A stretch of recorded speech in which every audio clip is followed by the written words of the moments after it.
Welcome all you lovers of drag. It's time yet again for another thrilling, exciting installment of, you guessed it, Gagging for More.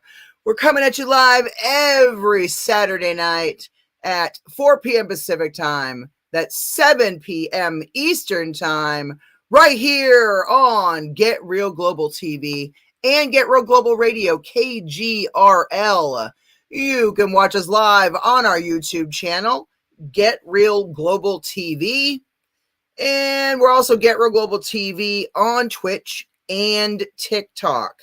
And then you can check out our Linktree page to see all of our social media and website links.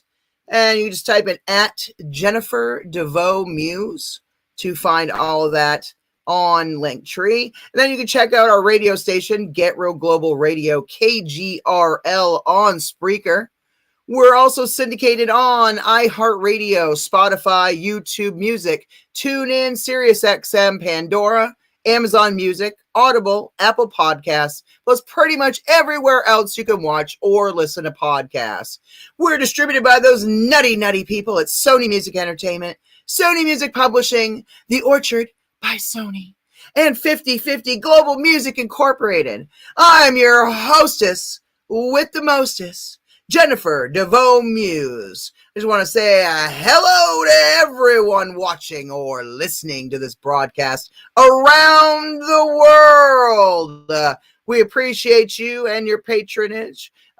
Please share, like, subscribe, all of that wonderful stuff to our channel on YouTube, Get Real Global TV. Please also subscribe to all of our social media on Instagram. We're at Gagging for More, the number 4 in the middle. And right now we're going to bring on our amazing co-host, none other than my lesbian T-Dog Rooney. What's up, T-Dog?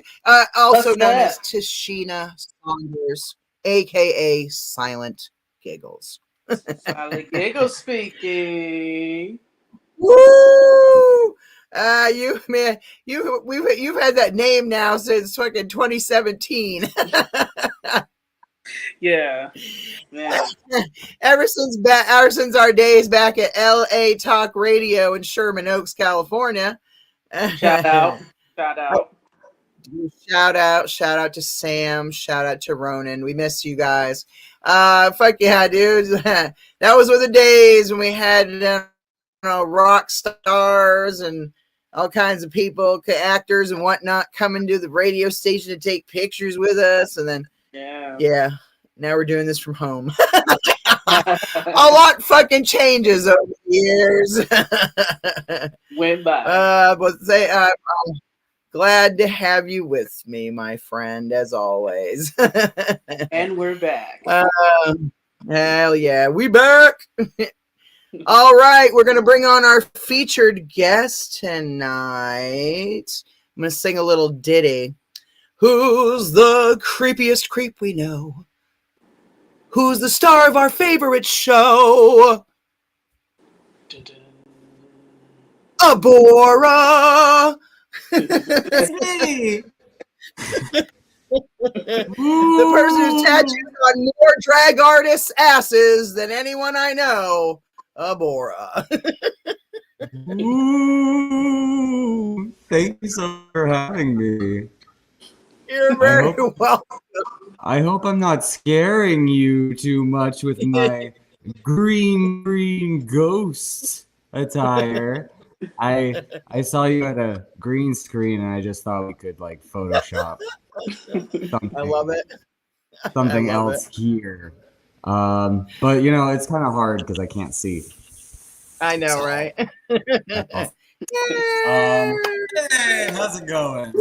Thanks for the warm introduction. I've never had somebody sing-song me into the room before. Did you like that? That was extra special. He is from the Boulet Brothers Dragula, Season 2, and Titans, Season 1. Hell yeah. But we don't talk about Titans. It's fine if you skip that one. It's triggering. It's triggering. But my pain, your gain. I'm sure you'll be all right. I love it. I've healed from that now. That's good. That's good. Hoso teratoma. Gotta love that shit. Fucking Astrid. I don't know, man. I hope she's well. I hope they're all well. But it makes for good TV drama. I mean, I hope that boosted ratings. I mean, what else are feelings for if not to exploit your personal game? The whole time though, I just felt I was like, no, that's not cool. That's not cool. That's not cool. Well, you know, you gotta crack eggs to make an omelet, and boy, did we make an omelet! Oh my god, now that was crazy. I was floored by Melissa B. Fierce leaving. Just you applaud that? Like you think that was the right decision for her? I mean, you know what I mean? I wish that she had done it earlier so that I could probably have stayed.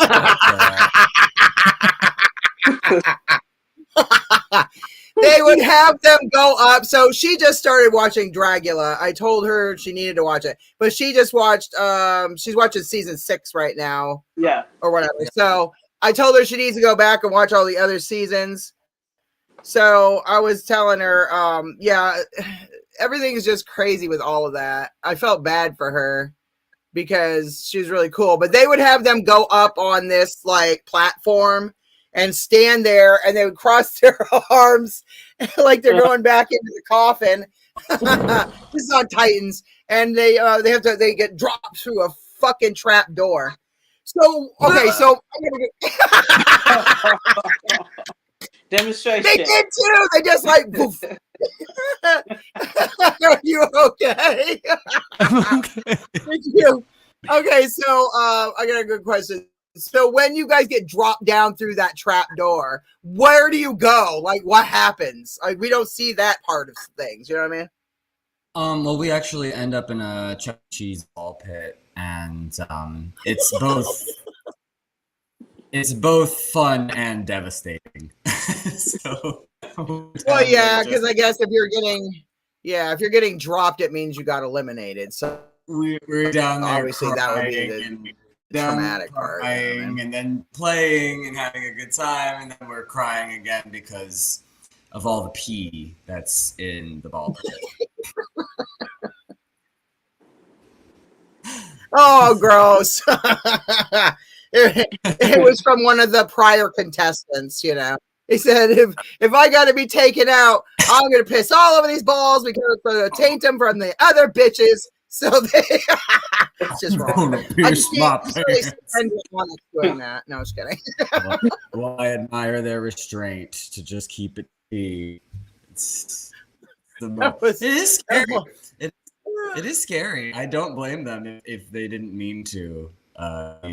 Also, you know, it's very scary. It's very scary because you're up there and you're thinking back and forth. You're like, oh, could it be me? Could it be them? Did I really do the worst? I mean, there were good points in me.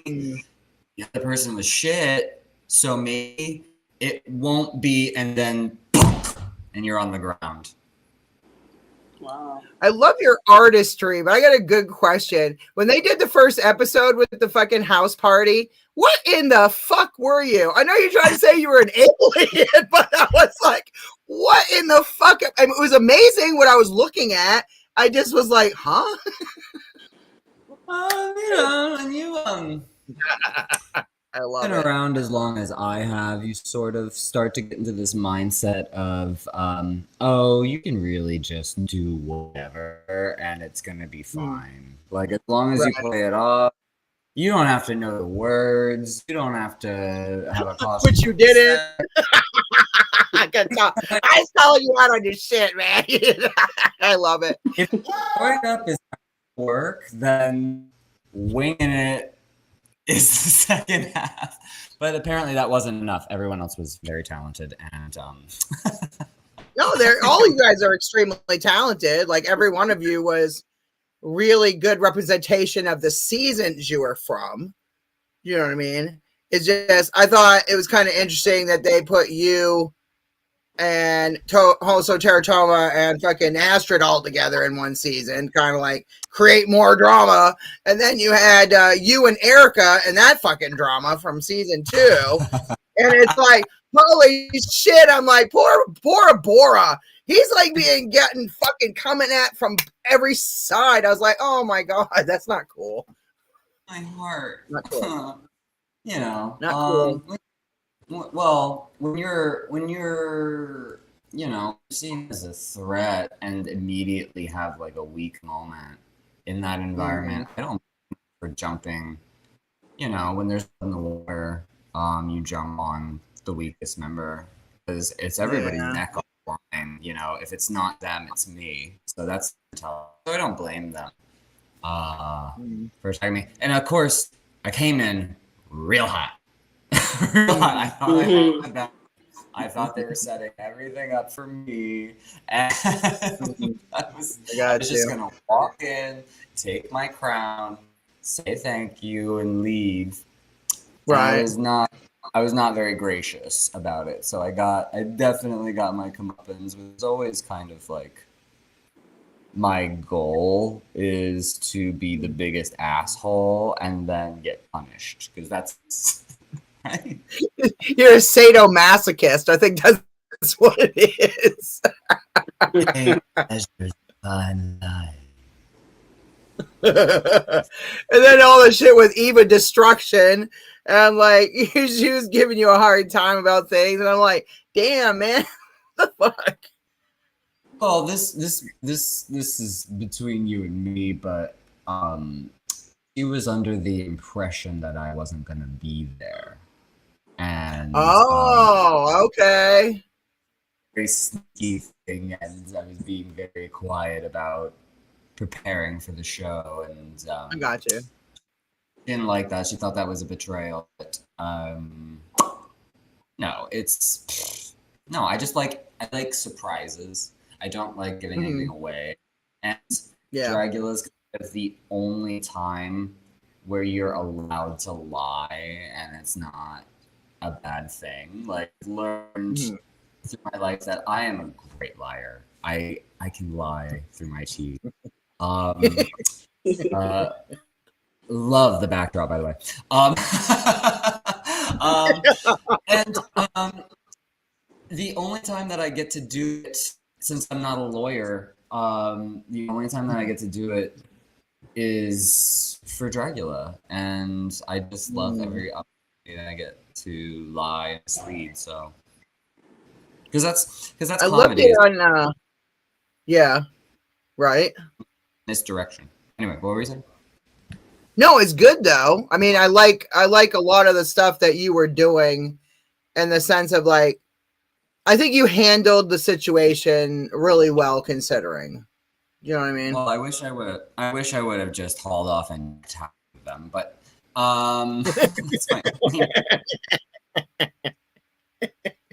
my only regret, really. It's not laying the smacketh down on some bitches, right? Yeah. Well, I would have had my chance on the wrestling challenge. I thought that. Oh, dude, yes, that would have been badass.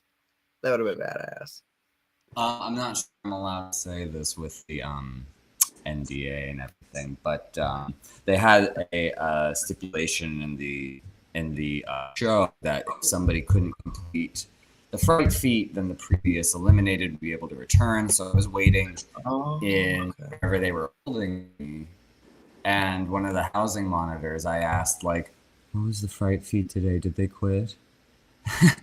They go, it was arm wrestling.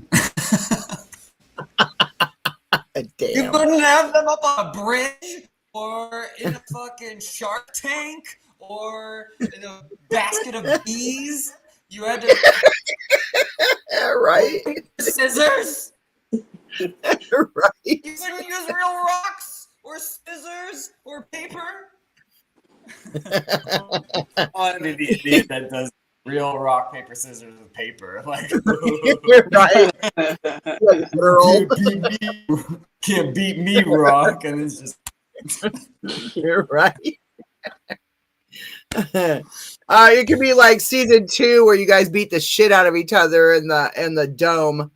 That was badass. Oh my How God. much fun was that? Oh my God, that was badass. Because you made the top 4, so you made top 4, and then you're there with them, and Jay's Majesty and Bitch Puddin' and Victoria Elizabeth Black, and you're all there. Like the pictures you guys took were really badass. You like had this haunting kind of like silhouette and like how you were dressed, but then like you guys got to beat the shit out of each other in the fucking Thunderdome, so that was awesome.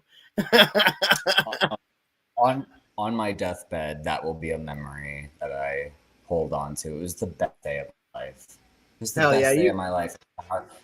A crowd cheering for you as you beat the shit out of your greatest rival. Like, Bitch Puddin'. I hit Bitch Puddin' in the face so many times. It was like my birthday 7 times in a row. I was just... my sadistic for laughing. I don't know. They had these big batons. They had these big like I don't know batons or canes, kind of like big, to hit each other with. And they were on harnesses, and people would pull them back and then let them go, and they would swing towards each other on these ropes with harnesses, and they're swinging towards each other. When you watch season 2, you're going to see what I'm talking about. And they're fucking like, bam, bam, bam, bam, beat the shit. It's like, fuck yeah. I'm glad that they started with James Gladiator style. I'm glad they started with showing James and Victoria, because it was, it was cute. They were like, they were having like a little tiff, and then they showed me. That wasn't as much fun.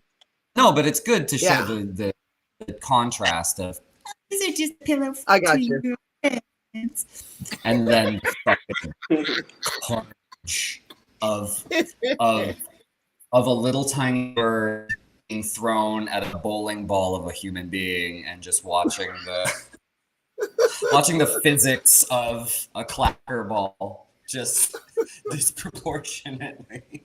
It was insane. I don't know how I didn't hit the ceiling.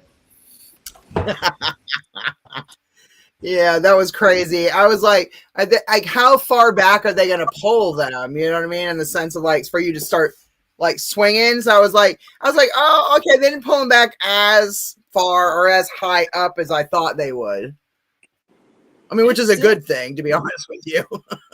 Yeah, well, for safety, but it did feel like a carnival ride. Those like boat ones where you like almost go upside down, but maybe memory, it's more intense than it actually was, but it felt pretty high. little legs right. Ground, just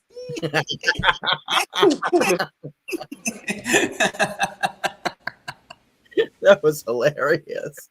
What was it like, okay, at the beginning of season 2? I know this was like many years ago at this point, but when you guys were on the stage, when you first like came in, and you're all on the stage and you're all in body bags, like was that traumatizing or any kind of anything feelings for that? I mean, if you're in a body bag, like that'd be kind of I mean, it was just like a sleeping bag. It's really, okay. It was just really hot. It was just, it doesn't breathe. I mean, it was just kind of hot. No, I remember it like it was yesterday. Nice. In fact, again, I don't know if this breaks the fourth wall too much, but the actual first day when we all met, I thought that everybody was there. I said, "Oh, 8 contestants. It's a nice even number. Yeah, this will be great. This is fun. This is gonna be like the most fun time of my life. And then the doors swing open, and then the light kind of just pours in, and you can't really see who's coming. But I just hear from the darkness, Ashley Miller! And my face went from joy to just good. She walks into the light, and it's bitch fucking pudding. She was late as you. Late. You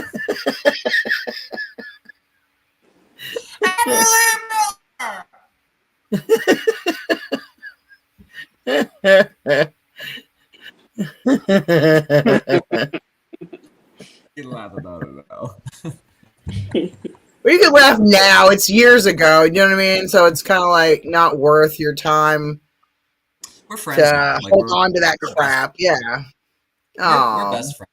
I saw her last night. We were just catching up and talking. Oh, that's so awesome. Can you please tell her I'm trying to reach her on Instagram, damn it, to book her on the fucking show? Damn it. I've been trying to hit that bitch up. She is so bad about being professional. I mean, granted, I was 11 minutes late today, but I'm here. I'm with bitch. Yeah. You're lucky if you get a carrier pigeon back. I was talking to what's her name, Nicole Page Brooks, because they're all in Atlanta or whatever. So I was talking to Nicole Page Brooks, and she said she's gonna say something to a bitch because they were doing shows together and shit. And I was like, from Atlanta, Georgia. You know, I'm so glad. I'm so glad Nicole is getting like flowers finally. Like, she's really good. Everybody in Atlanta has known that she's a dichotomous bitch. Like, she's very crass, very coarse, but also very loving, very caring. A perfect example is a story. I used to do like this balloon number that caused like a big mess, and it was like something everybody had to clean up after me.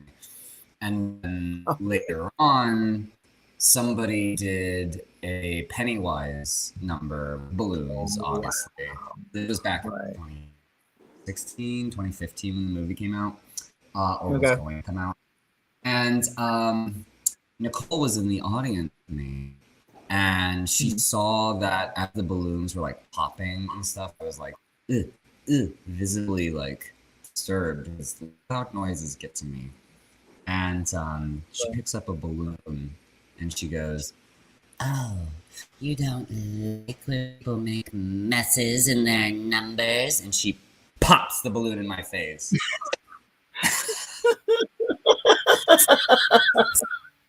I said, "You're the devil." I want to be just like you. Damn right. She's NPD, FAG. FAG. Yeah, that's what she always says. That's what she always says. I'm Nicole Page Brooks from Atlanta, Georgia. NPG, FAG. I just love her. I love her. That's right. And actually, one of the first times that I met her was at a club called Zion, which is this dark warehouse type dealie. Oh, wow. I was in drag for like one of the first times in Atlanta, and she was with a bunch of, can I say fags? A bunch of fags, and it's okay, I'm kind of gay. I can say that. She was with a bunch of gay guys who were very condescending. Well, condescending. I think they were trying to be helpful. They were saying things like, you should ditch the nose. You would actually be pretty if you ditched the nose, like your makeup.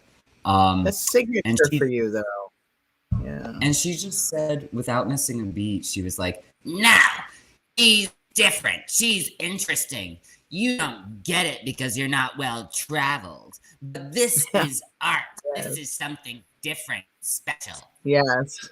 Yes. And it was really. I agree. Very much so. I agree.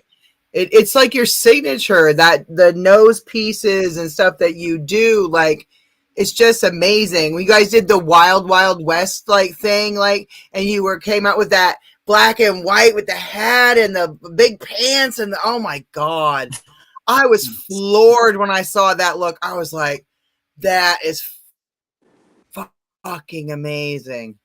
That was really badass. I like that look. And you're just hopping around all like. Thank you. That was like the most me I think I've ever. I was like on top of the world, and it was even better. That bitch was at the bottom of the world, just like at that moment. I felt so. Because she reused the fucking latex from. She used the latex from the fucking Cenobite challenge. And everybody was like freaking going in on her, like, oh, really? You reuse the same latex? I just reworked it.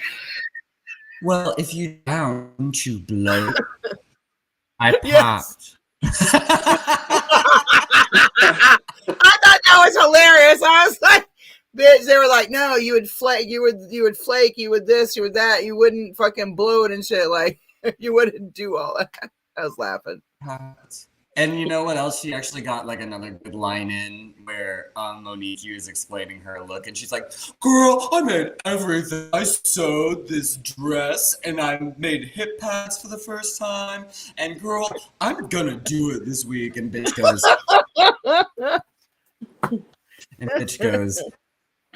"So your character is this is the first time you've sewn in the 1800s?" That was funny. I liked at the end when you guys were doing the paintball. It was such a sweet moment. Well, you didn't have to, right? Because you were in the top that week, right? You were in one of the tops. I'm trying to remember. I got to sit in the balcony and watch the peons. Fuck. That was badass. Reginald, release the hounds. That's funny. Like, use a Disasterina with the weird dress with the children all over it, and she was all like, "I'm gonna get you!" Bam, bam, bam, bam, bam, bam. She was like all pissed off. They couldn't even catch the best parts because they were like, Rena, we're not even rolling yet. And she's like in character and she's going, "You got it right here, Erica class. I dig your grave." She's kicking dirt on Erica and she turns to Israel, the referee, and she's like, "Yeah, I love Israel. Fuck yeah." She's like, "Hey, where's the $5 I gave you? I get to start first, right?" She bribed him. She was like, "I dig your grave right here."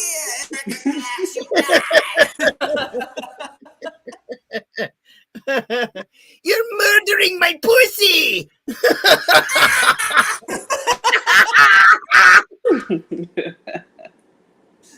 Chanel, you know, I'm here with Chanel, my cat, and I'm here on a retreat because the coke it keep me slim and the booze it give me a personality. That's one of the best lines, man. He really had some great lines in that show. Oh my god! And the way he got murdered, this like psycho, like with those tits. What the fuck were up with those titties? I know. I was like, what the fuck is that? That makeup and the fucking thing on his head and shit, the shower cap. I was like, oh my god. She just the way they killed you off. The way you get killed you off was fucking crazy. Like I'm melting. They threw acid on him or whatever, and like what like the bitch of the West. He's like, I'm melting. I'm not even a witch. They just threw acid on me. It's like fuck. My contact. That was so crazy.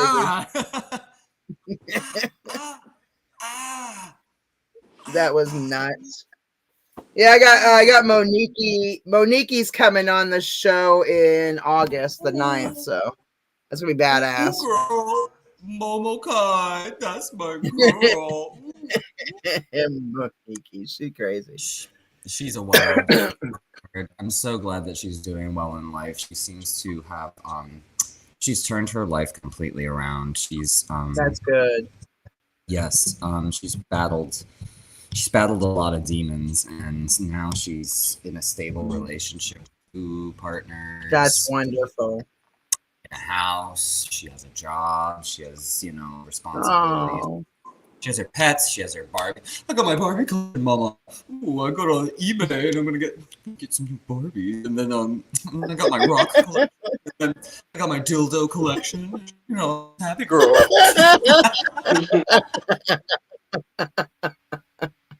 Gotta love that. Okay.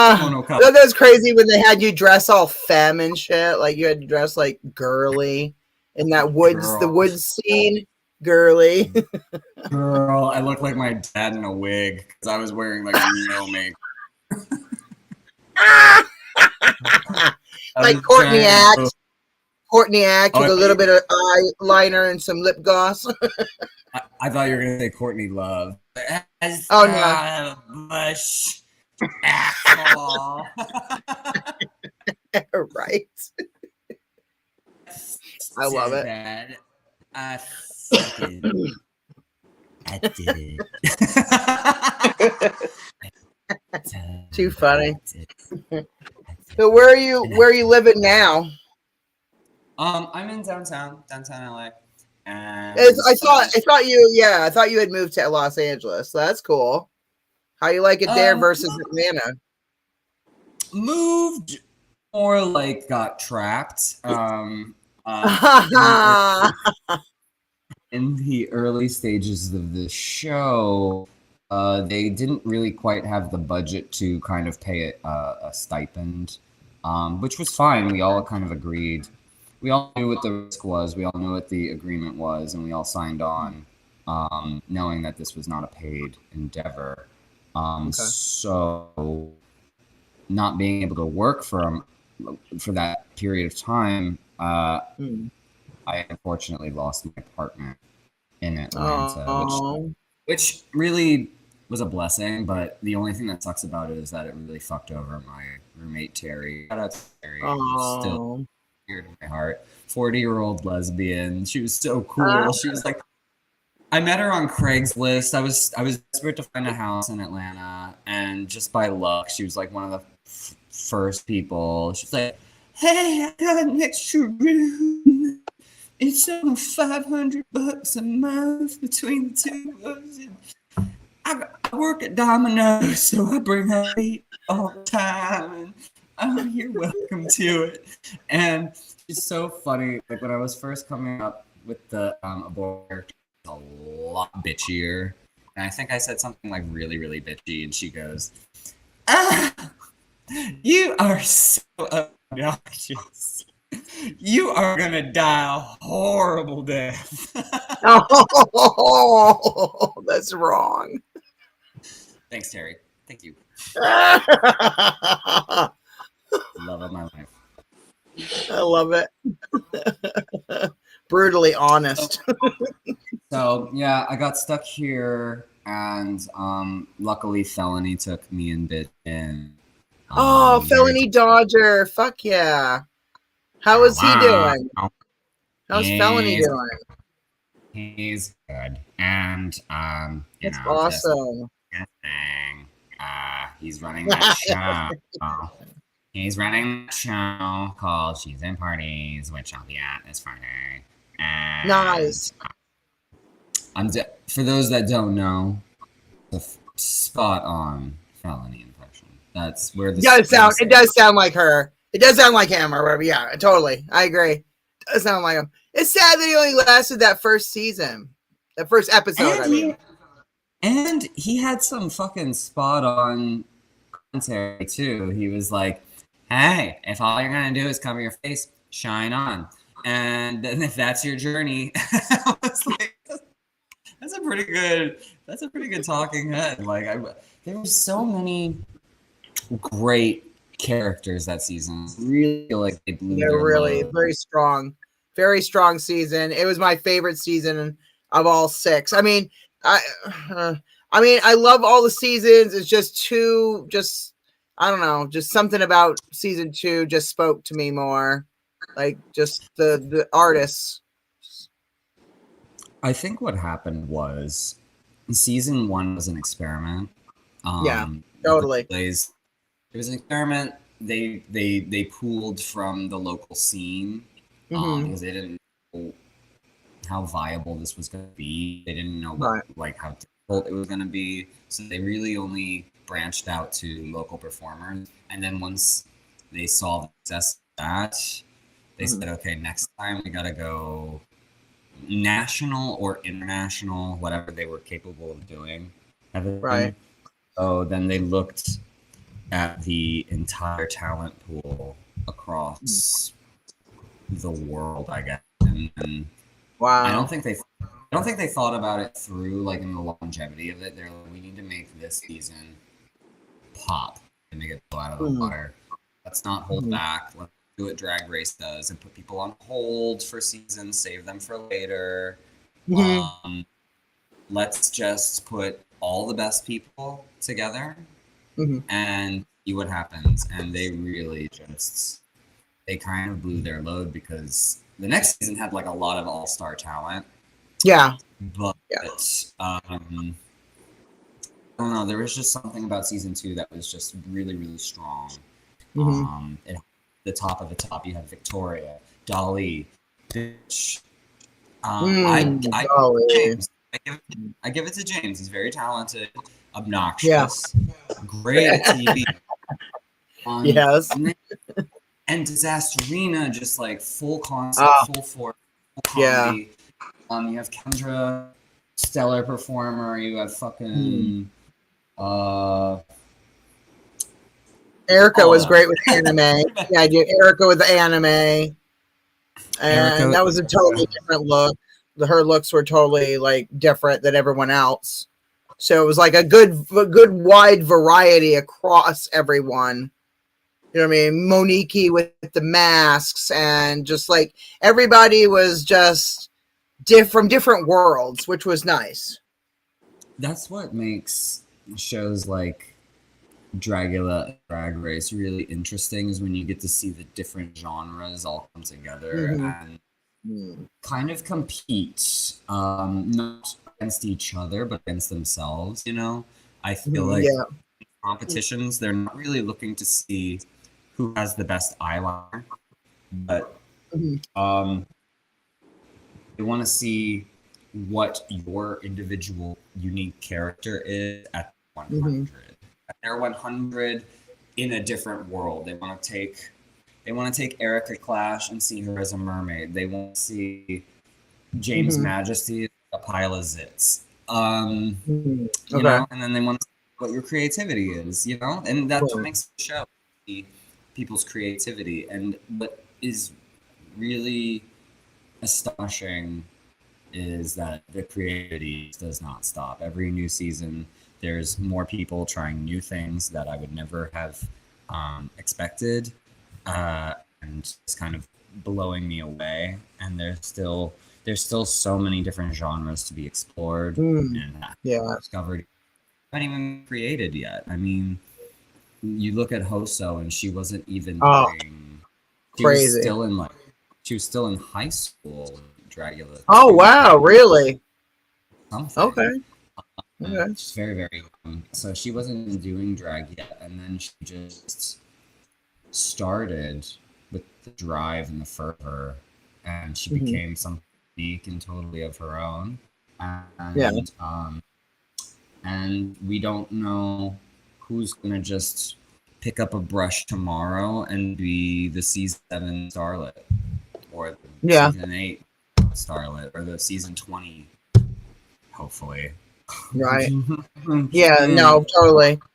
I have mad respect for Hoso because she came back from cancer and chemotherapy and just everything that she's been through and transitioning and just so many things for such a young person to go through and still be just an incredibly nice human being and with a heart, a real heart. Like you can tell, very soft soul and just amazing creativity.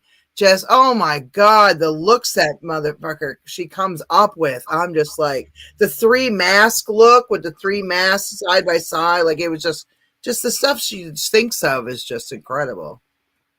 Well, it's pretty understandable why I was so smitten, even though, No, totally understand.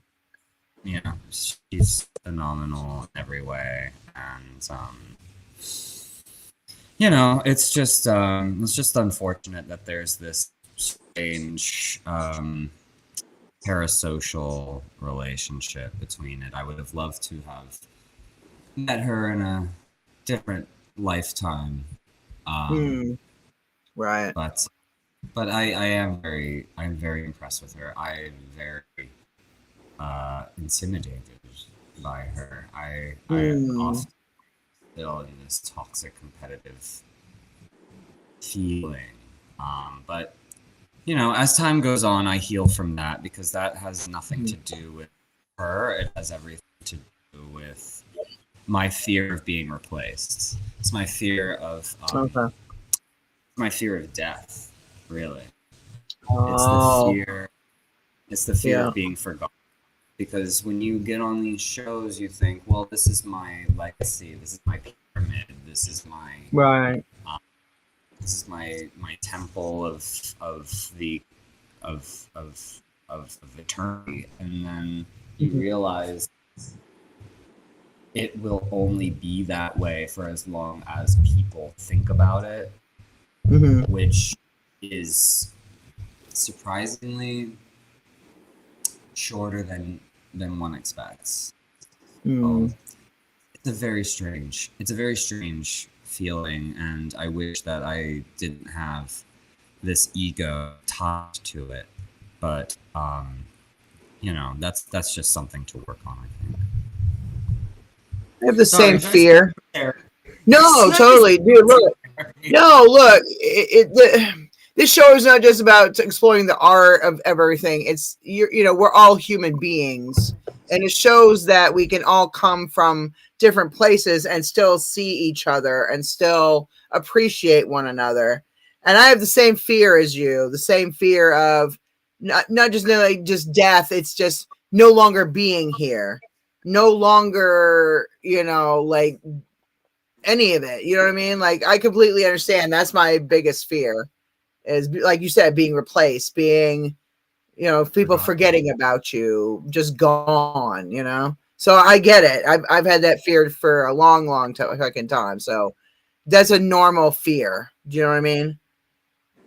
Yeah. So I don't guilt myself for having it. It just doesn't really serve anything, and it only detracts from happiness. So no, very true. It's okay very to true. observe. It's okay to observe, honor these feelings, but I think what happened to me was I indulged in those feelings, thinking that it would somehow turn into like a more entertaining character, but all it really did was make me worry about the person on the other side of the makeup, and it really made me kind of examine what my relationship with the audience is, and maybe I will strike up some sort of balance of the chaos and the craziness and the character, and know how to not make people worried or concerned. I think Disasterina does a really good job at that, where she can like go full crazy. But I think what's successful about her is that she doesn't rely on her true feelings to create this character. She's going into this character knowing, okay, it's the most outlandish thing that this person can say. I don't believe in it. The audience knows I don't believe in it. And that makes it funny. is it's this caricature of an impossible person. But I think what I kind of mistook for that was I want to create like a real thing. But what that ends up doing is it creates less of a boundary between the art and the artist, and then people sort of interpret these horrible, hostile, problematic things as like my real, true thoughts and feelings, and maybe they are. Maybe I am tapping into some sort of id or ugly, kind of monstrous thing, but I don't know. I've always been interested in that and exploring that and using that as a tool, not a weapon, but it's right. hard. It's hard when you're wielding machete to use it for its intended purpose and not hurt anyone. I don't know if that makes sense. Right. Just kind of... Yeah. No, totally. I get what you're saying. If you're just tuning in, this message is brought to you by Home Depot. Home Depot, where you can get all your machetes. Right. We don't support Home Depot here. Boycott. Oh, I stand with immigrants, stand with people who work hard to be here and deserve to be here. Amen. Yeah. Amen. I don't know. Yeah. If you're gonna go the political route, I hate this administration. I hate everything about it. I think he needs to just, I don't know, die already. I don't know. It's a horrible thing to say, but kind of wish that bullet hadn't missed. I don't know. Just he's trying to like kill LGBTQIA people and brown people and black people, and he doesn't give a fuck because he's a old angry white man. You know, nobody's ever said no to him or stood up to him, so he just keeps being the bully on the playground, and nobody says no. Except for Elon Musk, and then we saw how that kind of transpired, just this sissy fight on the internet. Like, well, she said this and that, and well, girl, guess what? Somebody said, I don't remember which. There was a comedian who said that he was talking about. So Trump was talking about doing UFC for 4th of July next year at the White House, which is fucking, you know, redneck as fuck. Like, I'm just sorry, but you know what I mean? It's like, anyway, so they were like, yeah, we should see Donald Trump and Elon Musk go at it in the fucking octagon, slap fighting.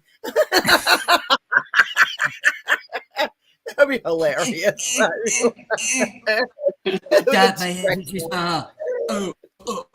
time out. I dropped my contact. Hold on, I have to go impregnate another woman. Yeah. Get a real hobby. Elon's retarded. Actually, he started the bringing back the R word, and I was already in the throes of joining that train, but then when I found out that was like the genesis of it, I was like, okay, well, I'm not gonna give him that because it was fun. He's just evil. He ruins every fucking thing. Can't even say that. I don't care. I talk shit about him all the time. Fuck him. Fuck him. But trying to take all our rights away. You know. Your original point, as cathartic as it would be to watch Trump die, I don't really think that would solve the problem. It's just one. No. It's the Heritage Foundation and all the poisonous fruit from the original tree and all of it. Yeah, they all need to go. You can't pull the weed by the leaves. You have to get to the root of it, and it's just such a big weed. It's such a big weed that we all need to come together with gloves on. And really just pull it out. I agree. I agree. That's hard. That's so hard. It is, but I think all of us as artists, we should just get together and then just fucking, you know, take everything back. Like, fuck this shit. Take our country back from evil. I think we are. think we are doing that through our work and our voices, and but it does feel kind of hopeless sometimes. Kind of Yeah. like, why are we doing this? It doesn't really seem to change anything. But I've heard like a really good quote that was, it's important to speak up, not to change things, but in order for those things to not change you. Right. In that way, those things can't win, even though it looks like they're winning. Real hurt is happening. Real damage is being done. Yeah. It's just important for us to come together as humanity and look out for one another and keep these stories of baseball coaches defending their kids from ice raids and people speaking out against rape and people holding these rapists accountable. And making sure that we all have access to the basic needs of life. No one died. They're too poor. How did I end up back on this soapbox? I keep just. Well, it's good to talk about as a community, though. You know what I mean? Like, I'm pansexual, I guess. She's a lesbian. You know what I mean? So, like, I think we're all good representation of the spectrum of the LGBTQIA community, and I think that we need to uplift our voices and fight for change. And it's like the first brick thrown at Stonewall. We need to be the change. We need to make the change and take this fucking country back. And like you said, like, rip the fucking root out, because all of it just needs to fucking go. It's gonna be hard work, and everybody has a way that they can contribute. There's charity drives. There's food for the needy. There's money that people can send. There's front lines to fight on. I don't think that we are. It's gonna sound really warmongery, but I don't think that we're prepared for. Well, actually, no. I've actually seen a lot of people prepare for physical confrontation. I just think that we need to be completely prepared for when becomes necessary to fight violence when it is brought to our door. Amen. And hopefully it never comes to that. I hope not, but I hope that I just sound like a rambling paranoia freak, but no, we're talking about real subject, real, like, what's really going on in our world. You know what I mean? And that does involve drag. It does involve our community. It does involve, do you know what I mean? So we as a community need to band together and just like weather this storm and like push ahead, because if we don't, you know what I mean? I mean, we got Pete Buttigieg, you know what I mean, up in the transportation thing and whatever else. Like, we need big people from our community in these different positions to help take this shit back, and it's just going to have to happen. Like, but I think people should give to the ACLU defense fund for the LGBTQIA plus community. I think that people need to be donating to these good causes and helping to right the wrongs. But so to get off of that subject, and we keep going down that train. But, I mean, it's a good subject to talk about. But okay, so a little birdie told me, and so I know you know my friend Justin Symbol from the God Bombs. Yes, exactly. So he was telling me about you guys. So what's this like? Here's something about maybe you and Neo Hulu X, possibly. We're dating. My wife. No, we're. Are you? Yeah. Are you fucking shitting me? Really? I don't know. Oh, I'm so excited. I'm sorry. Anyway. I'm sure she's comfortable with me talking about this, but yes, we're.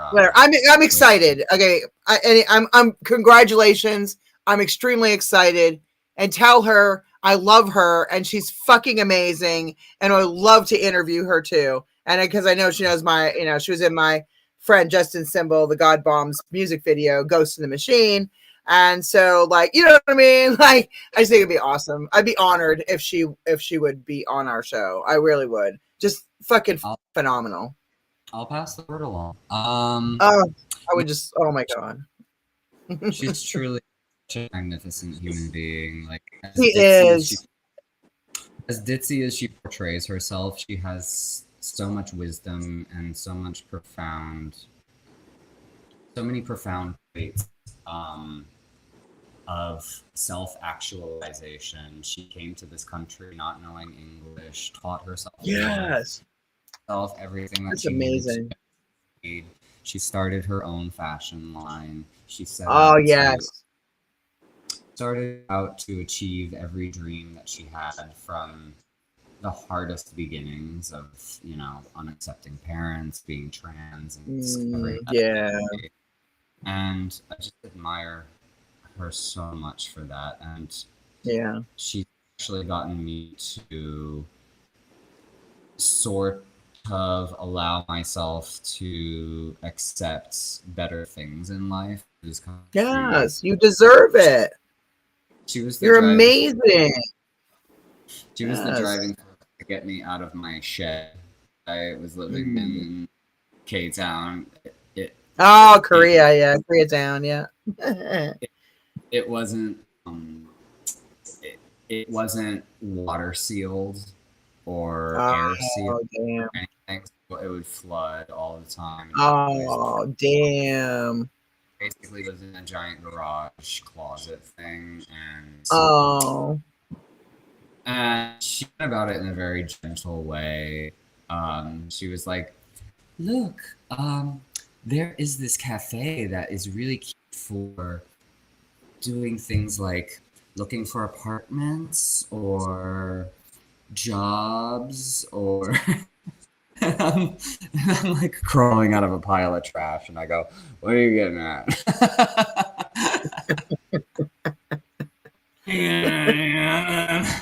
I like my hole. Ooh, garage. Ooh la la, Mr. Fancy Frenchman. Well, what do you call it? A car hole. Yeah, exactly. So she really pushed me to like fire for better, and I'm truly a better person because of her. That's amazing. I love that. That's such a good story. That's beautiful. I'm just so happy for after everything. Look, I don't care. Look, after everything, you deserve happiness, and she deserves happiness. And you guys, I could just see you must be the cutest fucking couple. That's all I'm saying. I think you'd be adorable together. The way I carry her shopping bags is really cute. And the way that I sit out in her red zone waiting for her to come downstairs, and she's still putting on is really adorable. Typical woman. Very, very much the super Chinese wife. I love it. Can't be more blessed than that.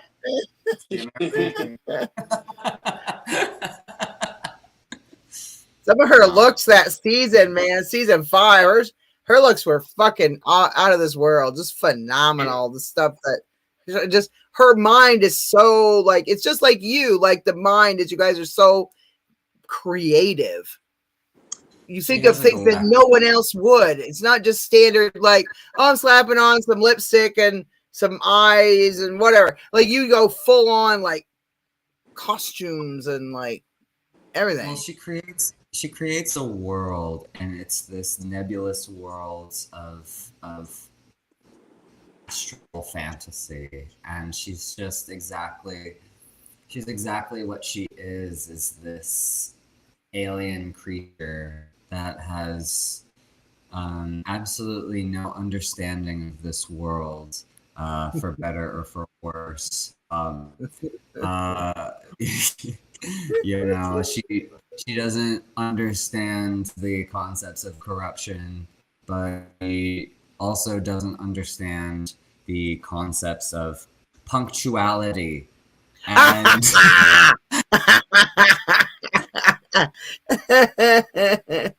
I love but it. she's my precious little angel, and I would do anything to protect her, and I would give my life for her. So She seems like such a sweetheart. Just on the show, I could just felt this warmth. You know what I mean? Like, I mean, I know I'm on this side of a fucking TV screen, but like, I'm just saying, like, you could feel the warmth and that she was just such a sweet person. yeah, when my gas bill goes out, I usually turn her on the TV, and I just stand with my hands on the screen like this to keep it so warm. She truly is so and kind and nice. You go back to what you said about Hoso. She is very nice. I think that she's still a bit too young to know what being kind is yet. I can tell that she has capacity for kindness, but Nico truly has a strong capacity for kindness and empathy. Yeah, and you can tell. she, and she's very sensitive too. She gets upset at me a lot for kind of disregarding her feelings, which she feels that way. But I think what it is just is we come from different backgrounds, not just culturally, but she was brought up in a very conservative way, and I'm from like trash essentially. So she's the uptown girl, and I'm the Oscar the Grouch, and a lot of times my frustrations with the world get taken out on her, unfortunately. And not fair that we do this to the people that love and confide in most. And I think she gets frustrated when I put on this sort of mask for other people where I'm gentle and I kind of restrain my anger, and then she has to kind of see the brunt of it. But again, something that we all need to work on is taking care of the people we care about. And being way shittier to the people that we don't care about.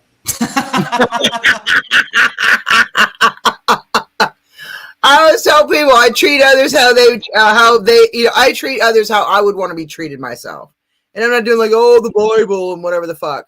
Some fake book that was written by a bunch of men at one point in history. Obviously, I believe in that too. I was doing the character thing, but I love it. Speaking of morality, I kind of look to a religious figure myself. It's Mr. Rogers. Fuck yeah, Mr. Rogers. He was a preacher, but he didn't make it about God. He made it about like kind of the lessons itself, and it's kind of this beautiful thing where he advocates for kindness and acceptance and mindfulness and gratitude and presence of mind to kind of enjoy this world while we have it. Good messages. Good messages. Yeah. Not tampering it down with that God bullshit.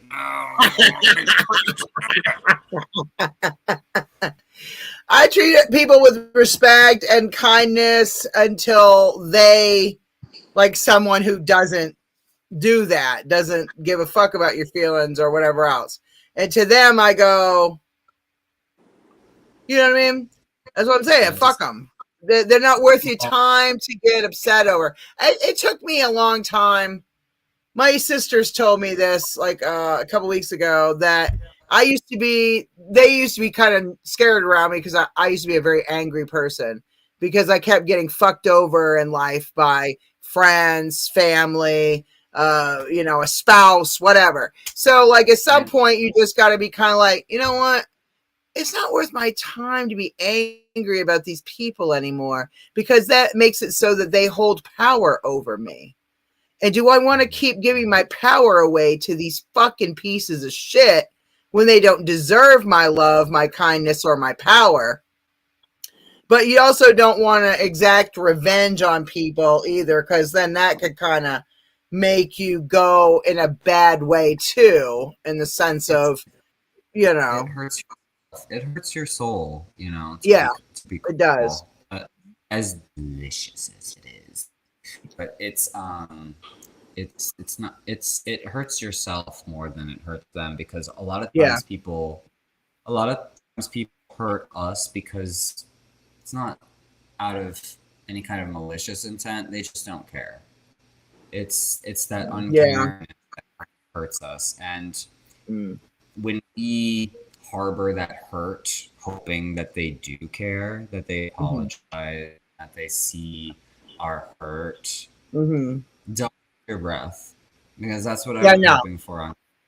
That's what I was hoping for on Titans. I thought, okay, well, if I show how wounded I am, they'll stop and say, "Oh, are actions hurting you? I'm so sorry." Yeah. Let's find a But way. you could tell they didn't seem to care. You could tell they didn't seem to care. I mean, I'm not trying to be mean in the sense of like Hoso and Astrid, whatever. I think Erica did care because Erica seems like a sweet soul. But the other two it was kind of just like rude to me how they were acting like in front of you and stuff. I just thought it was kind of rude. That's just my opinion. I don't know. It was not just cool. a little bit. It was just a little bit childish and self-centered. It wasn't really malicious. Not necessarily, yeah. That's like what I was saying, is that we get hurt most by that we truly care for and adore when they don't reciprocate. And as I get older, I realize it's not really their fault. It's not their fault. They can't make themselves care, and I wouldn't want them to, because that's phony. So I think totally. I think what we have to do is start to appreciate the people who do care and give us time. Exactly. And then just move on with our lives and stop. I had to like let go of all the anger and be like, you know what? It's not worth my time anymore. Like, that's just a waste of my energy and life force and happiness and whatever else. It's just not worth it. And then my sister said that they have seen a massive change in me over the last decade because I'm more, loving and caring, and I don't like have all that anger, and I don't, you know what I mean? So you just kind of, at some point, just kind of like got to say, no, fuck this shit. I'm not going to do that anymore. Yeah, we could be eating ice cream. Like, why sit and stew and exactly. We could be doing drag. We could be like honing our art. We could be doing something better and creative. Yeah, losing yourself in work. Losing yourself in work is the best way, I find. Deal with a lot of things: grief, loss, heartache. But a lot of times we do need to give ourselves like a moment to grieve and to hurt. Yes. When I'm really like a gig to go to and I'm like crying my makeup off, it's not good. No. It doesn't really add, I don't think. Maybe it's some sort of special thing for the audience, but they don't have context, so they're just like, why are you crying? Why is he crying? Why are you crying at Minion right now? What is this, some sort of art house bullshit? Are He's a more reflection of society, because Exactly. So wait, is this some sort of juxtaposition on our consumerism? I remember Swanthula couldn't say juxtaposition. She had to repeat it like 2-3 times. On this last season, on season 6, I was laughing because she just kept trying to say juxtaposition, and she was like, she was having a hard time saying the word. Yeah, she kept fucking it up. Eventually, she got it right. But I love those two. I'm sorry, Drekmorda and Swanthula are the shit.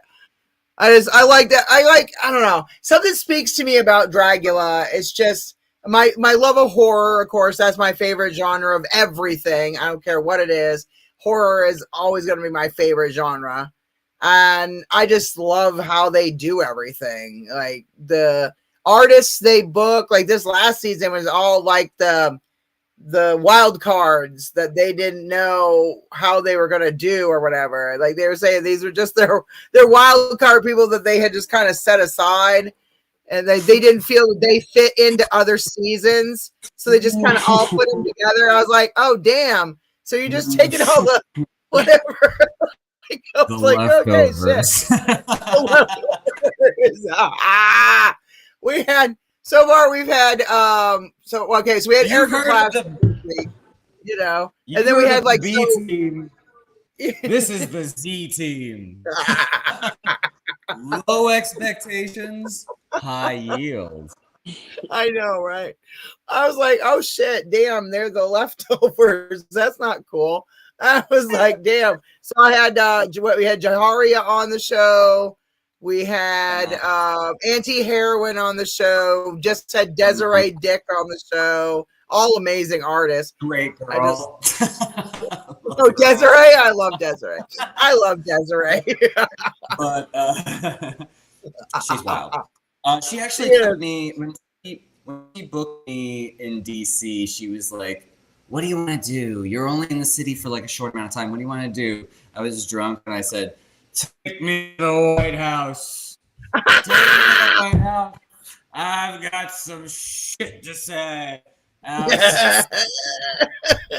You could yell it from the gate. It's 10 at night. I'm on Pennsylvania Avenue just screaming at an empty building. Just, oh, that's hilarious. Where are your children tonight? Not in cages, I bet. You shit. And this poor family, it looked like my family. They were like, what are you doing? Have some respect. There are children here.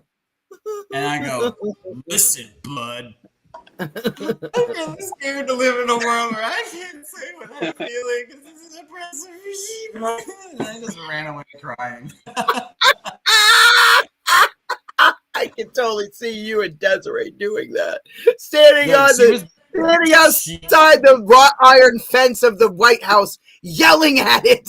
Oh and God, MP was starting to walk up to us. That's why we had to leave. So, oh, okay. Got you. Military police. Gotta go. Yep. No, so, don't blame you. But Desiree, I actually out-freaked Desiree. She was like in the back kind of going, should we get her? Is this? I love Desiree. Hey. I heard she's a fierce fucking performer too, so. Oh, yeah. Tornado. Yeah. But season 6, phenomenal season. It's honestly produced some of people's favorites. I love how everyone's crowing about gray matter. Oh yeah, gray matter is fucking awesome. Fuck yeah. We love a performer who takes one feature and slaps it on every look, whether it makes sense or not. I mean, I've seen it before, but I can't put my nose because he always has the brain treatment. Yeah. But I can't put my nose on where I've seen that before. It just kind of seems hacky. And like somebody's nose. Well, I think that's a bit on the nose. Really. maybe you got inspiration from watching you. I mean, you know. I joke. They're very talented, very nice, very sweet. We've talked shop and they're very nice. If I ever watch the season, I'm sure I'll be rooting. You're hilarious. Well, please tell me you at least watch season 5, your wife's fucking season. I mean, oh, don't even. Just wrong. You know she won. I mean, at least you know that part. She did? That's No way. No way. $100,000 on us. I didn't see a dime. I'm sure she did. She was smart with it, though. I imagine. So she spent it all in one long trip. No, that'd be hilarious. I bet she started her business with it. That's amazing. No, but I love that season for my best buddy, Orgotic. Oh, Orgotic. Oh, my God. There's some competition for you, huh? He was right in love with Hulu. Or was that just all for TV? It might have just all been for TV. No. We have a very evolved relationship. I mean, she understands that I'm a gay man and that she's a biological woman, so we're allowed to explore other relationships. It's nice. Open marriage. Gotta love it. We're very Hollywood. Very progressive. Yeah. We're always looking for a third. I love it. But, she's great. No, I was never jealous because I knew that Orc was something different from me. He's a lot grittier than I am. More but no, he's my best buddy. He actually lived with me for a short time after season 5. Oh yeah, I feel bad because like he, when the whole thing with him living over there and then probably lost his apartment or who knows. Like he gave up. He said I gave up my place to live basically to come out here and do this. So that's pretty. So I didn't hesitate for a moment. I opened this felony did for me. Still charged him rent though. But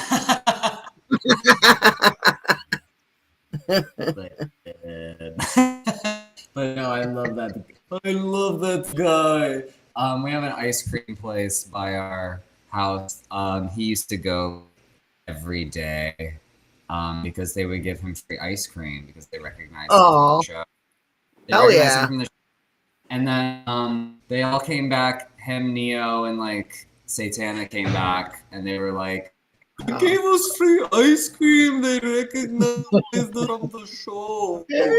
And I was like, I want free ice cream. So I ran over there, but then I stopped, and I ran back, and I grabbed my Boulet Brothers like hoodie just to make sure that they got it. So I ran right after they went. And I was like, let's see. I'm flashing if they don't recognize you, there's a problem. I'll have the scoop of extra special super duper lobster bisque ice cream. And that sounds kind of gross. And the super duper pebbles and gravel supreme Lux, please, and make that a solid gold cone, please. And they go, okay. And is that everything? And I go, don't I have one more me. You know me. I like to be modest. Gracious. Yeah. Go. Okay. Well, that'll be $14.95.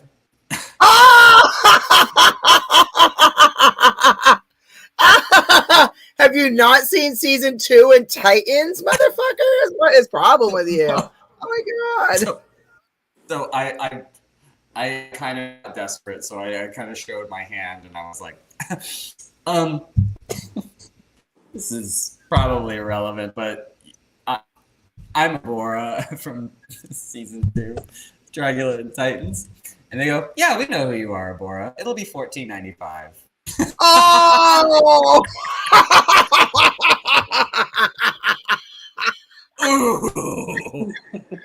Oh, that's just wrong. See, I didn't quite plan for this because I left my wallet at home. Would you mind could you hold that ice cream while I run and grab that? Just standing there with a melting cone in their hand of really expensive ice cream. Oh, damn. That's my story crazy. of Orgotic coming into my life and changing it with ice cream. Oh, The only motherfucker who could wear club kid shoes on that fucking show and get away with it.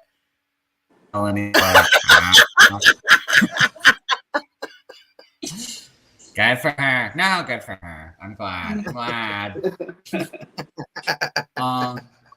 But he went to that ice cream place so often that they were starting to say things like, "Oh, here for your free soup," and he goes, "Oh no, I've been here too much. I feel guilty." He's hilarious. Yeah, what's funny as shit. Yeah. I've been having so much fun. This is probably one of my favorite fucking interviews. I just love it. When I move back to LA, we should all hang out. Where are you at now? Maine right now. I want to go back to Los Angeles every fucking day because I hate it here.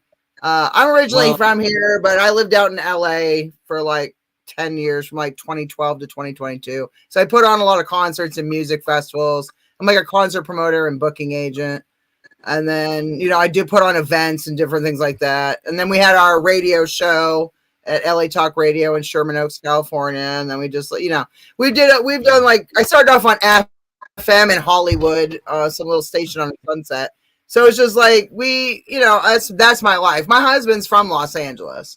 You know what I mean? And T is from LA. Well, kind of ish. But she lives in you live in Arizona now. So we're kind of like, yeah. How do you like it in Arizona? It's arid. It's hot. It's super hot. Oh my gosh. It's kind of like California-ish, but Lancaster, Palmdale, up that fucking way. You know what I mean? Like the desert and shit. You're like, no. No, it's hot in the shade in Arizona. It's hot. It's hot Christmas. Yeah. How many scorpions have you seen today? I only saw one, and that was in the garage. Only one today. Good day. It's been a good day. Right. Well, if you ever do move back to LA, we don't have the weather of Maine, so you might miss. I fucking love LA. I miss LA so much every day. You might miss the gray, cloudy overcast of old New England, Buckle Hat, Maine. Fuck that shit. I love LA. That's my favorite place in the entire fucking universe, and I want to go back every day. And when I finally go back, like, we're gonna go back to business and just do what we were doing. I'd like to start putting together drag shows too, though, because I have access to several venues. So I think we should do like some bigger like shows. So if you would want to collaborate with me, we could put together some stuff between you, me, and Neo, and anybody else, Felony, and whoever else. Well, I would jump at the chance, please. I need work. I'll give you jobs for days, son. Jobs for days. I'll do anything you want. I'll do like a minion. I love it. Fuck the minion in front of Gru. Now that would be funny. I just did that like the other night. I was like short on ideas and time and times. Like, the minion night. I'm gonna fuck a minion. That'd be badass. A stuffed animal. Yeah, basically. And how can I make this worse? What if I held down Gru and made him watch?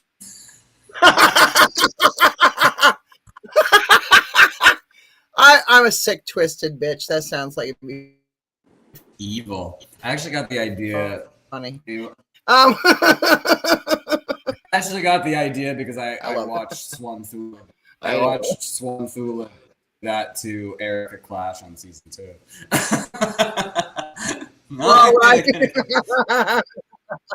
No, strike that. Is this live?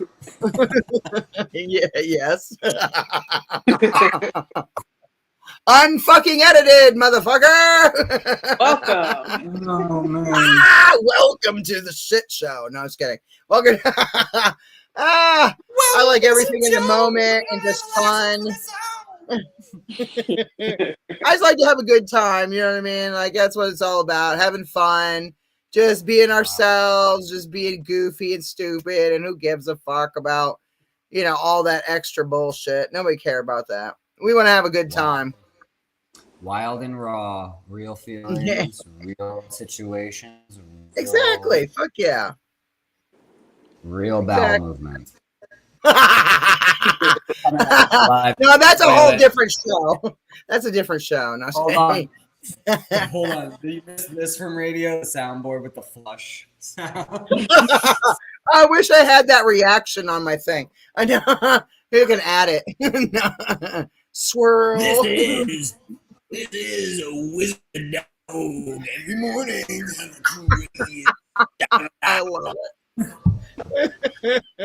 103.1. All right. I've had so much fucking fun. I just want this to go on forever. But you probably have a life to get back to and shit. I want to thank Abhora so much for being on our show tonight. From Dragula, it's the Boulet Brothers Dragula season 2 and Titans. Please go watch it. It's on Amazon Prime on Shudder. SHUDDER, the Shudder channel. That's where you can see all kinds of horror and major drag. You go check it out. Please, everybody watch that show because it's phenomenal. The artistry is incredible. Just everything they do on there is horror, glamour, drag, and filth. So fucking yeah. That's what I'm saying. Damn right. I watched that fucking show so many goddamn times by now. I should. But I want to thank Abhora so much for being on the show tonight. And I want to thank T Doggaroonie, my lesbian in crime. my T Doggaroonie, Tashita Saunders, aka Silent Giggles in the house. And I want to thank Abhora again for being on the show. I really appreciate you for taking the time out of your day. Can you please tell everyone where they can find you on social media, or if you have a website, anything you want to plug? I'm working on a website now. It's probably going to be some combination of www.abhorasucks or rule or whatever. Just Google. Wait, no, don't Google me. Don't Google me.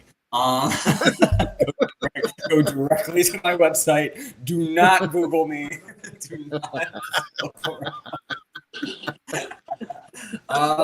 You can find me on Instagram at Abhora_rules. Can't get it right. Don't go on Twitter anymore. Fuck Elon. Yeah, fuck him. Yeah, just go on his Instagram page. Hell yeah. My Insta for my tattooing is on Abhorrent Ink. Oh God, what else? What I just had a thought. What was it? Gone. It's gone. I know Yes. that thing. Instagram.